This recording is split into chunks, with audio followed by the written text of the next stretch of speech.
Hackers do not sleep, neither do SOC teams. In this video, we will break down the fundamentals of SOCs, or as they are known, Security Operations Centers, what they are, why they matter, and how they act as a frontline warriors, protecting organizations around the clock. You hack people, I hack time. Okay, now let's talk about the main focus of the SOC team. Remember these two words, detect and respond. So detect and respond are two words that you can remember basically to always have in mind what's the focus of the SOC team. The SOC team at the end, or the aim of the SOC team is to detect vulnerabilities or detect incidents and response to it. So we start first with detection. Detection comes before response. First, we detect that there is a violation or there is a vulnerability, and then we respond. So first, we detect vulnerabilities. Now, as a SOC team, your responsibility is not to do a vulnerability scan, although you might do one from time to time. But if there is a vulnerability in your organization system, your SOC team will be affected, and you are actually exposing your network to attacks. So having a vulnerability lying dormant in one of your operating systems or in your network will affect your SOC maturity.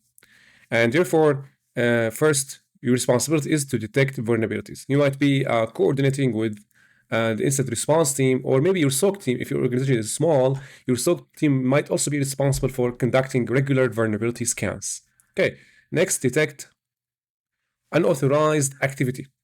An unauthorized activity means someone logs into one of your organization's accounts.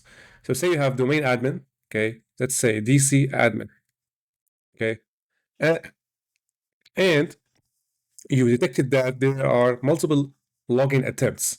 So whether these are successful or failed attempts, this is called unauthorized activity. Someone is trying to log in into your organization's network or the resources that are hosted on this network. 3, detecting policy violations. So basically, policies are crafted by organizations and companies to ensure the appropriate use of their resources. So a security policy varies from one organization to another. So basically, your SOC team wants to make sure that policies are followed and not violated by applying the appropriate security measures. For example, in Windows, you could use GPO, the Group Policy Editor, as a tool to enforce security policies. All right, 4, detect intrusions. Now, what's the difference between intrusion detection and detecting unauthorized activities? So, before an intrusion occurs, an unauthorized activity takes place. Okay, if you fail to detect unauthorized activities, an intrusion will happen. Okay, for example, someone finds the username and password or was able to find the username and password of the DC admin account. If your systems don't detect the unauthorized activity, the hacker then logs into the DC admin account and therefore an intrusion occurred. We can say that intrusion occurred. Now, if you do not detect unauthorized activity, then you have a chance to detect intrusions, identify and address security breaches. And lastly, the other component of the other focus of the SOC team is to respond to incidents. When we detect intrusions or when we detect an exploitation of certain vulnerabilities, the SOC team would cooperate with the incident response team to craft an appropriate incident response to mitigate the vulnerabilities and minimize the impact of the breach. Now let's talk about the SOC team responsibilities. And we're going to demonstrate this using this flow chart. Okay, so first it all starts with the security solution. Now the security solution in SOC language, it's called the SIEM solution. And SIEM solutions are so many actually. Your organization can use or might be using Splunk is one of the popular SIEM solutions. You also have IBM QRadar and so on. Okay, the SIEM solution generates alerts regarding the detected incidents, right? Now the alerts are generated and investigated by what we call the SOC Analyst Level 1. So SOC Analyst Level 1 investigates the alerts and the logs generated by the security solution or the SIEM solution. The SOC Analyst Level 1 has certain skills in log investigation that allows him to determine whether an incident or whether an alert generated by the SIEM solution is actually an incident or qualifies to be a security incident. So the SOC Analyst Level 1 performs triage of the alerts generated by the SIEM. So if they decide that this is actually a real security incident, they escalate this to the SOC Analyst Level 2. So we call this the report the incident to SOC Analyst Level 2 for further investigation. Now, if they decide that this or the alert generated by the SIEM doesn't qualify to be a security incident, there are no certain security violations, no unusual activity. So basically, they actually discard the alert. Okay, so here, no action. Now, let's say that the level 1 analyst detected an unauthorized activity. Okay, they escalate the incident to SOC Analyst Level 2. Now, SOC Analyst Level 2 performs another round of analysis to make sure that the decision taken by SOC Analyst Level 1 about the alert is really true. We want to make sure that the incident actually qualifies to be a security violation. So the Security Analyst Level 2 performs another round investigation by correlating data from different sources. So you have the logs generated, or the alert is generated by Splunk, let's say. So SOC Analyst Level 2 would correlate the data and make sure that the alert is actually an incident. This could mean that they would compare maybe the logs generated by the web server with the logs generated by the firewall. Okay. Now, next, what happens if the incident still qualifies? They would actually escalate this to SOC Analyst Level 3. Now, usually SOC Analyst Level 3 does not perform any further investigations. Now we have analysts in the Level 1 and Level 2. These analysts are responsible for performing these investigations. So once we are sure that the alert generated by the security solution qualifies to be a security incident, we notify Security Analyst Level 3, which are usually the guys who perform incident response.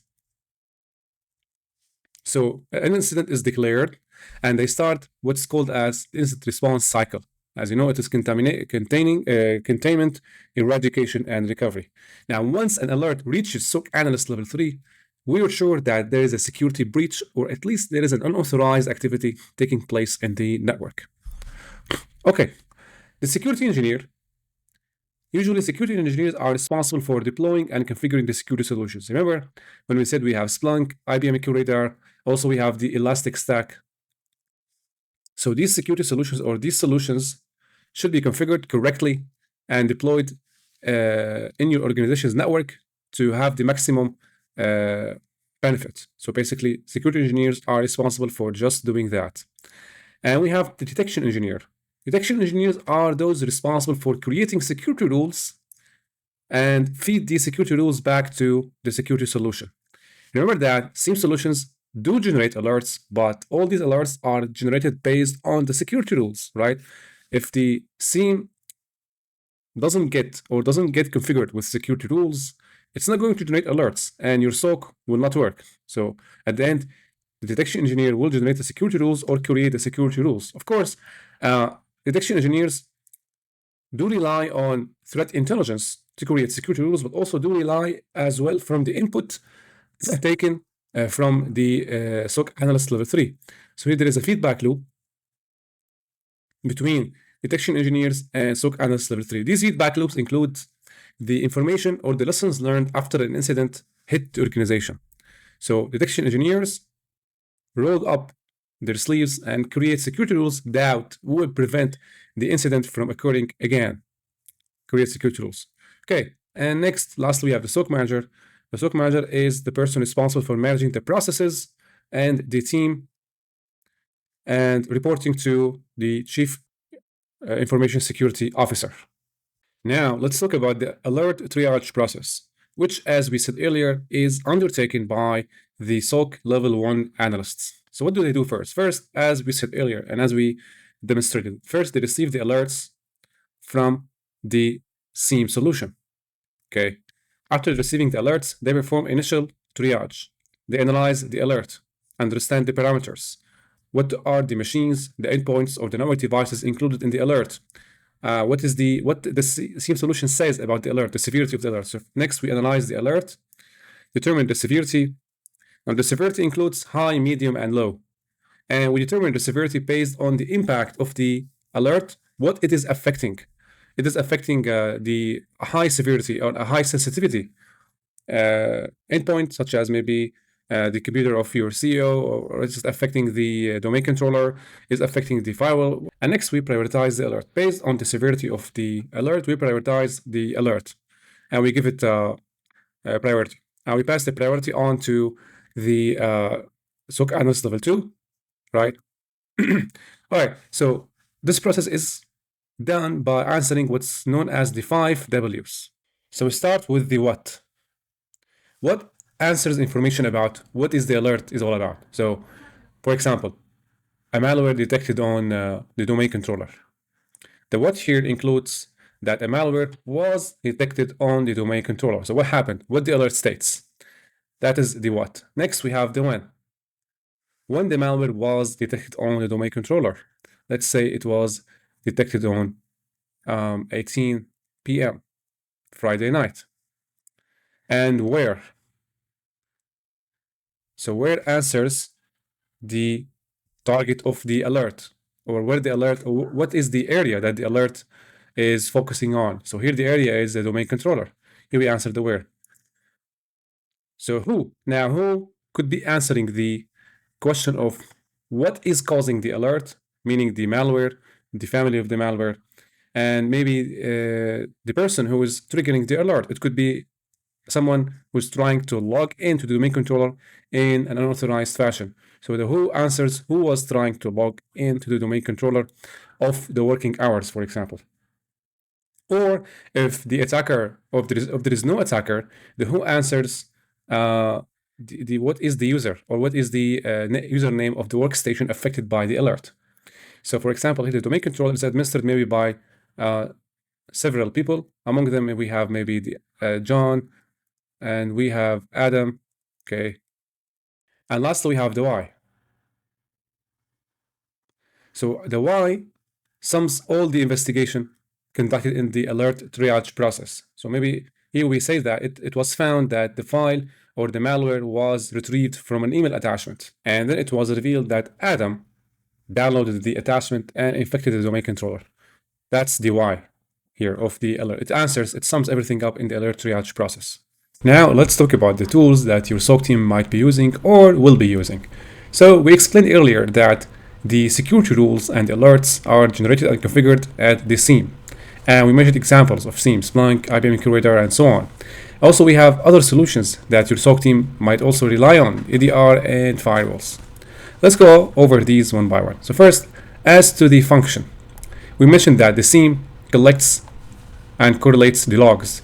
It's also the place where alerts are generated and security rules are configured. Okay, now as to the EDR, EDR is endpoint based. It provides protection and visibility for endpoints. Endpoints are devices in your organization's network, computers, servers, and others. Also, lastly, we have the firewall. Now, the firewall's objective, or the firewall's goal, is to protect the network by filtering incoming and outgoing traffic. So it's a sort of a network visibility here we have. So the function is to filter incoming and outgoing traffic, network filter, network traffic. Now, as to the detection, remember that earlier we said in your SOC environment, or your SOC team should be focusing on detection and response. So what these tools can provide for us as when it comes to detection. So in SIEM, we also said that rules can be configured by detection engineers or detection engineers, so that alerts are generated mindfully and to minimize the number of false positives. Also, SIEM provides user-based analytics. So beside rule-based detection, it analyzes the user behavior based off the logs, and sometimes it uses some solutions started to use machine learning to provide security alerts. Okay, now EDR provides detection when it comes to the endpoint it is installed on. It contains vast capabilities for detection on the endpoint it is installed. And lastly, we have the firewall. The firewall detects suspicious traffic based on the rules that filters incoming and outgoing traffic. The focus here. So SIEM is focused on correlating the logs from network devices and servers. We call them the log sources. You can also configure SIEM to correlate and collect the logs from endpoints. So EDR, you can use EDR on endpoints, But also, you should always rely on EDR solely for detection and response. You should also send the logs generated by the endpoints back to the SIEM for analysis. EDR is installed on endpoint devices and firewall. The scope of the firewall is the entire network. As to the response, so the SIEM doesn't respond to incidents, and it doesn't have response capabilities. When we say a SIEM is responding, it means that it is analyzing the logs generated from different log sources and provides alerts. So the response form, when it comes to SIEM, it is in the form of alerts.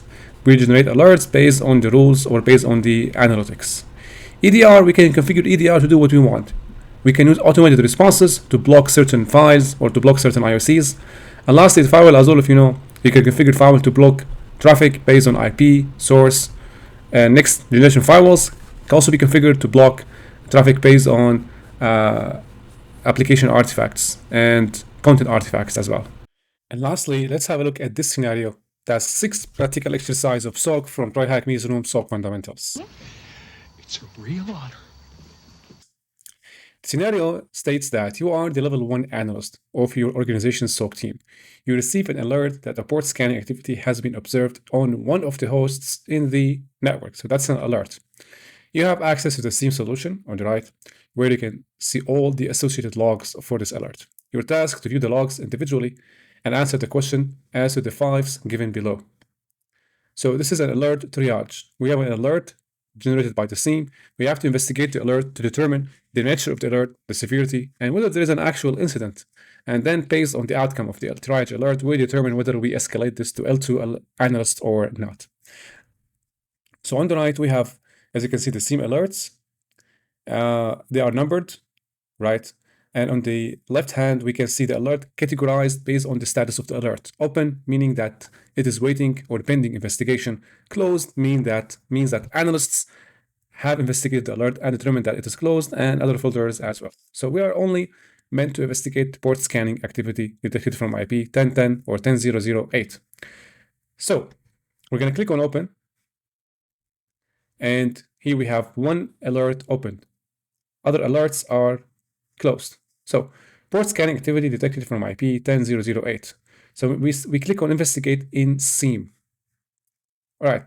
So the instructions on the lower side here on the right, investigate the alert by looking at the corresponding logs and answer the questions in the given task. Click on complete investigation once done.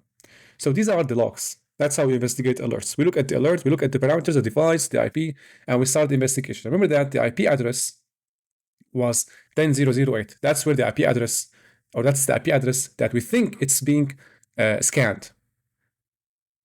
So let's look at the first alert, for example. This is the time when it was detected, the time of the activity. Log type, it is traffic. Range, source range, private, meaning that it is taking place inside the network, the internal network, not the public network.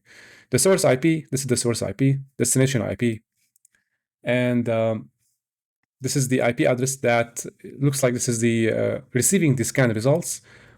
Source port and destination port 443, this is HTTPS. Source host name, Nessus, and destination host name, Joe. So here we have the source host name, Nessus, which corresponds to the source IP address. So Nessus has the IP address of 008. And the destination hostname is Joe PC. Joe has the IP address of 10003. So here it looks to me that the source hostname, which is Nessus, or the machine that has Nessus installed with this IP address, is scanning Joe PC. And we can see that the source port is repeatedly the same across all the logs, at least the first 5 logs. However, the destination port is different every time. So here at the first log entry, it is 443. Next we have 53, the NS, SSH, and the same for the other, the last 3, these. So it looks like a legitimate port scan. If you continue further, we can see that there is the other log entry states that the source IP this time is Joe PC. Destination IP is Nessus, and the source port is 22. So these are the response to the port scan, the banner grabbing somehow. And here we have another scan with the FTP port. This is another port 25, and we have 143. Here we have 80. Okay, what activity? Here we answer the 5 Ws. First, activity that triggered the alert. Here, the activity is port scan. So before we start answering the questions, let's complete the investigation. So we now know what's going on. These are internal scans, internal vulnerability scans from an operator, or maybe they are scheduled scans conducted by the machine where Nessus is installed, which is a vulnerability scanner. It is not someone from outside the network scanning. All the scans are originating from within the network, specifically Nessus machine with the IP address 10.0.0.8. So complete the investigation, and we're going to say it is false positive. It was not an incident. So, as mentioned in the task, the vulnerability assessment team notified the SOC team that they were running a port scan activity inside the network from the host 10.0.0.8. Okay, what activity? So, activity that triggered the alert, it is port scan. Time of the activity. And this is our flag, by the way. We're going to have it. Okay. Now, as to the time of the activity is here. It happened on June 12th. Where answers where the activity was detected. It was detected on Joe PC. So the destination IP is Joe's machine IP address. And who initiated or who was the cause of this alert? Source host name, it is Nessus vulnerability scanner. And lastly, why? The reason for the activity, intended or malicious? It was intended. Additional investigation notes. Has any response been sent back to the port scanner? Yes, we see responses sent back by Joe PC here, as seen in some instances. So we see the source entry here. In this log entry, it is Joe PC. So yes. Okay, that was it. Now remember, you can find the answers for the other tasks in the write-up of this video.